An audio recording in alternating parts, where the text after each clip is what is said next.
नमस्कार, आप सभी का मेरे चैनल पर स्वागत है। वंदे मातरम। हमने स्कूल में जो सीखा है, वह सब भूलने के बाद भी जो हमें याद रहता है, वही शिक्षा है। ऐसा कहने वाले महान वैज्ञानिक, मनोवैज्ञानिक बेंजामिन फ्रैंकलिन। आज हम जो पढ़ेंगे वो छंद के बारे में पढ़ेंगे। जैसे कि आप स्लाइड में देख रहे हैं, ये चार्ट आपके लिए बहुत महत्वपूर्ण है। आप इसका स्क्रीनशॉट भी ले सकते हैं, जो मैंने ये स्लाइड लगाया है। छंदों के विशेषता के बारे में यदि आप बताना है, तो आप जैसे मात्रिक छंद के अंदर सममात्रिक, अर्धसममात्रिक, विषममात्रिक और फिर सममात्रिक के अंदर कौन-कौन से आएँगे, अर्धसममात्रिक के अंदर कौन-कौन से आएँगे। ये जब हम विशेषता बताते हैं या उसकी परिभाषा देते हैं, तो वहाँ पर हेल्प करता है। और वो कैसे करता है, चलिए आगे देखते हैं। छंद की परिभाषा जैसा कि आप देख पा रहे हैं, यह छंद धातु से बना हुआ है जिसका अर्थ है आह्लादित कदम। मैं आपको एक शब्द में यदि कहूँ कि छंद का शाब्दिक अर्थ होता है मन की प्रसन्नता, आह्लाद करना। मन में यदि प्रसन्नता हुई, वही है आह्लाद। जिस तरह रस की शाब्दिक अर्थ रस की शाब्दिक अर्थ आनंद होती है, उसी तरह छंद में। तो जहाँ मात्रा, वर्ण, नियमित करना या फिर इनके माध्यम से छंद की परिभाषा होगी वर्णों या मात्राओं की नियमित संख्याओं से जो मन में प्रसन्नता उत्पन्न करे, उसे ही छंद कहते हैं। और जो छंद है वो उसके बारे में जैसा कि आपने पीछे स्लाइड में देखा था, तो वही आपको यहाँ उदाहरण के तौर पर आगे भी मिले। अब मैंने यहाँ कुछ हैंड रिटन नोट्स लगाए हैं। यदि आपको लगे कि मेहनत की गई है, तो ज़रूर इस वीडियो को सपोर्ट कीजिएगा। छंद की परिभाषा कविता के रचना विधान को छंद कहते हैं। छंद कविता का व्याकरण है, आवश्यक अंग है। वर्णों की संख्या एवं क्रम, मात्राओं की गणना, यति-गति से संबंध नियोजित काव्य रचना को ही छंद कहते हैं। छंद के कुछ इम्पोर्टेंट अंग दिए गए हैं। चरण, वर्ण, यति, गति, तुक, गण।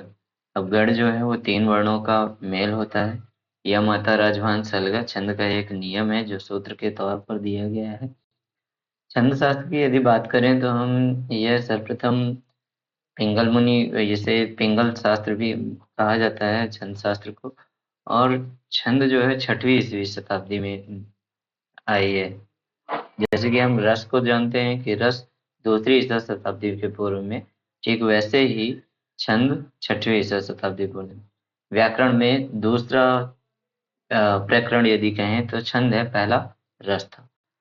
तो जिस तरह ये निर्मित हुए हैं और व्याकरण बनती चली गई है, वैसा ही हम अपना वीडियो भी बनाते चले जाएँगे और आपको इसका जानकारी भी मिलता चला जाएगा उसी क्रमबद्ध रूप से।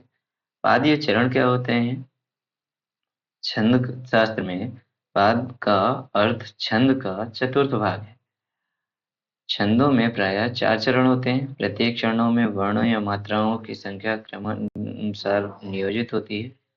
चरण के 2 प्रकार के होते हैं, जैसे सम चरण, विषम चरण। इसके माध्यम से बताई जाती है कि सम चरणों में संख्या कितनी होगी, विषम चरणों में संख्या कितनी होगी। दूसरा जैसे वर्ण और मात्रा, तो वर्णों के उच्चारण में जो समय लगता है, उसे मात्रा कहते हैं।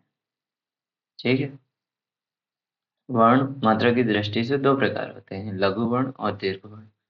अब यदि जब हम आप स्वर पढ़ते हैं जिसमें मात्राएँ आपको ज्ञात हैं, जैसे छोटा आ, छोटी ई, छोटा ऊ और ऋषि।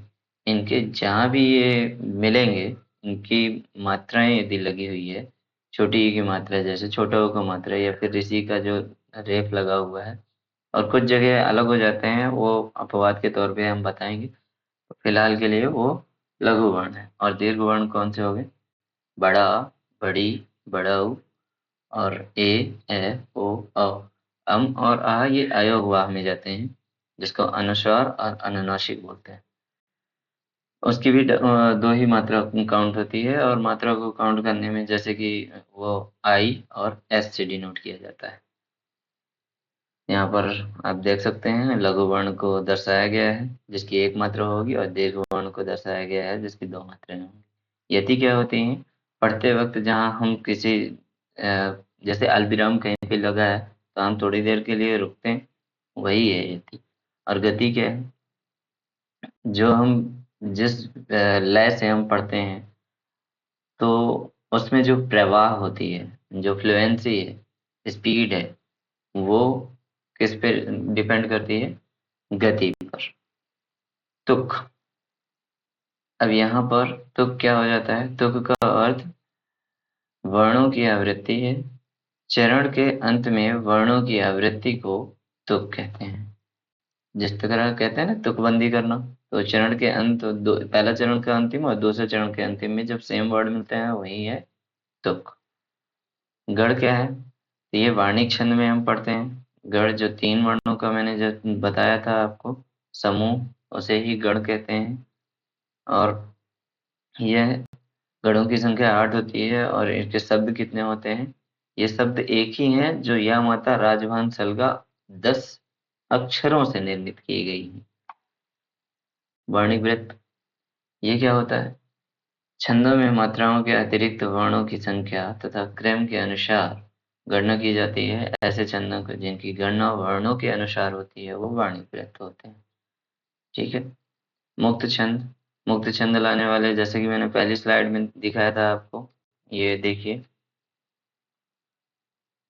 मुक्त छंद क्या होते हैं? ऐड हो गए। जब 6वीं शताब्दी थी तब वहां पर छंद के प्रकार 2 ही देखने को मिलते हैं, तीसरा नहीं मिलता। जिस तरह अलंकार में, अलंकार जब पढ़ेंगे तो उसको भी हम ऐसे ही आपको बताएं ताकि आपको याद रहे और कंठस्थ हो जाए, स्मरण रहे, वही कंठस्थ कहलाता है। मुक्त छंद। मुक्त छंद के प्रणेता जो हैं वो सूर्यकांत त्रिपाठी निराला है। इनका उपनाम जो है महाप्राण है और इनकी प्रथम रचना थी जूही की कली, जिसको इन्होंने वो पत्रिका जो निकलती थी उसमें छपवाने का काम करने के लिए दिया था, लेकिन ये छपा नहीं था। और जूही की कली जो है वो छंद छंद विहीन थी। छंद से के माध्यम से जैसे ना इसमें मात्रिक और ना इसमें वार्णिक हो, तो फिर वो मुक्तक छंद में काउंट कर दिए थे। जैसे कि अभी हम गढ़ पढ़ रहे थे, तो इस तरह का डिनोट है। मात्रा चिन्ह में मैंने आपको बताया है आई और एस के माध्यम से होगी। जैसे ये गढ़ लिखा है, यहाँ पर देखिए फर्स्ट में ये गढ़ लिखा है और वर्ण रूप क्या है? या माता। मैंने क्या बताया था कि 10 अक्षरों के माध्यम से एक शब्द बना है, जो शब्द को या माता राजभान सलगा कहते हैं। वर्ण रूप का पहला पहला अक्षर देखिए, या माता राजभान सलगा मिलेगा।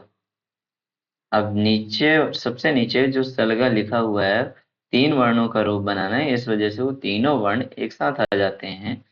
नहीं तो आप सोचे कि जब 10 अक्षरों का वर्ण है, 10 अक्षरों का एक शब्द है, तो फिर गढ़ की संख्या भी 10 होनी चाहिए, पर ऐसा नहीं है।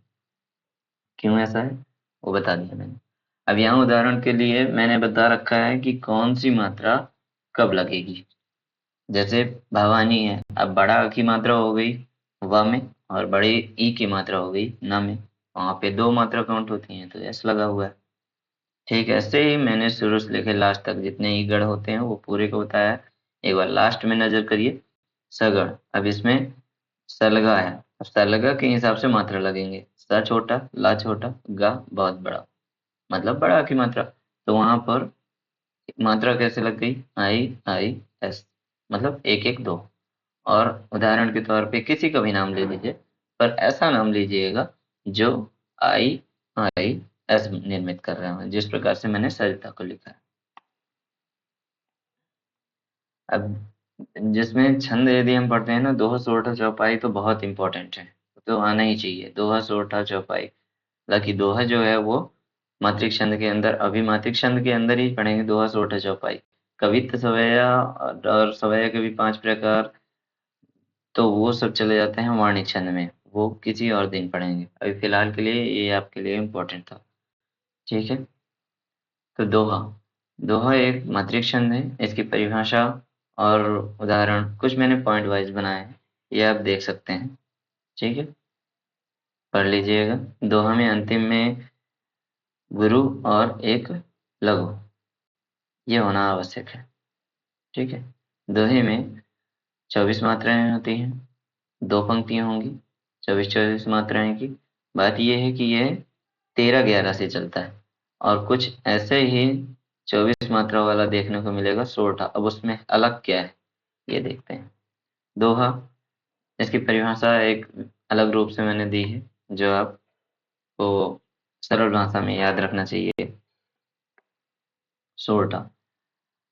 थोड़ी सी स्लाइड कट गई है ऊपर की, इस वजह से वो अशुद्ध नजर आ रहा होगा, जबकि वह शुद्ध ही था।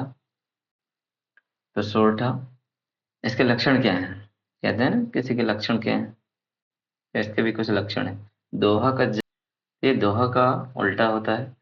इसके पहले और तीसरे चरण में 11-11 और दूसरे चौथे चरण में 13-13 मात्रा, मतलब 11-13 से चलेगा, टोटल करोगे 24 हो जाएंगी। जिस तरह दोहा में हो रहे थे 24 मात्रा, इस तरह सोरठा में हो जाएंगी। डिफरेंस क्या है? वहां 13-11 से चल रहा था और यहाँ 11-13 से चल रहा है। मैंने यहाँ पर उदाहरण लगा रखा है, आप इसको देख लीजिएगा और काउंट कर सकते हैं। जिस तरह फिरा न मन का फेर, माला फेरत युग गया, मन का फेर, कर का मन का डारी के, मतलब इस तरह के ये जो होंगे शॉर्ट होंगे। स्पष्टीकरण मैंने नीचे दे रखे हैं, ये आप ध्यान रखिएगा। एक्स्ट्रा नॉलेज के लिए जहां भी करण शब्द लग रहा हो और जिस शब्द में लग रहा हो, वह शब्द का आखिरी वाला अक्षर करण जहां पर लगेगा, वहां पर करण लगने से पहले वाला जो अक्षर होगा वो हमेशा दीर्घ हो जाता है। यहाँ पर चौपाई लगा रखा है मैंने। चौपाई में जैसा कि आप जानते हैं 4 चरण होते हैं, 16-16 मात्राएं होंगी। ठीक है। जय हनुमान ज्ञान गुण सागर, जय कपीस तिहुँ लोक उजागर। तो ये जो हनुमान चालीसा है चौपाइयों पर आधारित है, और इसका मैंने पूरा अच्छे तरीके से आपको मात्रा की गणना के साथ लगा रखा है। आप इसका काउंट करिए, 16-16 हैं यदि, तो आप कमेंट बॉक्स में यस और नो का जवाब दे सकते हैं, क्योंकि आपके पास टाइम है नहीं ज़्यादा। यस और नो ही लिखेंगे, पता है मुझे। छंद के बारे में कुछ विशेष बातें जो इम्पोर्टेंट हैं, ध्यान ही रखनी चाहिए। वेदों में कम से कम 15 तरह के छंद इस्तेमाल किए गए। छंद 3 तरह के, मात्रिक, वर्णिक, मुक्त, ये सब मैंने पहले ही बता दिया था आपको। और इसका शाब्दिक अर्थ आह्लाद है, मतलब प्रसन्नता, मन में प्रसन्नता उत्पन्न कर दे। ठीक है। और छंद आमतौर पर 4 पंक्तियों की तो होती हैं, लेकिन 6 पंक्तियों की, जिनमें होगा छप्पे और कुंडलियां, जिसमें रोला और उल्लाला से निर्मित होता है। 4 पंक्ति रोला के, 2 पंक्ति उल्लाला के, तब जाके आपका बनता है छप्पे। और कुंडलियां के भी ऐसे ही होते हैं, जिसमें दोहा और रोला मिल जाते हैं। ठीक है। इस वजह से 6 चरण हो जाते हैं। तो वीडियो में यदि मेहनत दिख रही है तो आप जरूर सपोर्ट करें। Thank you for watching.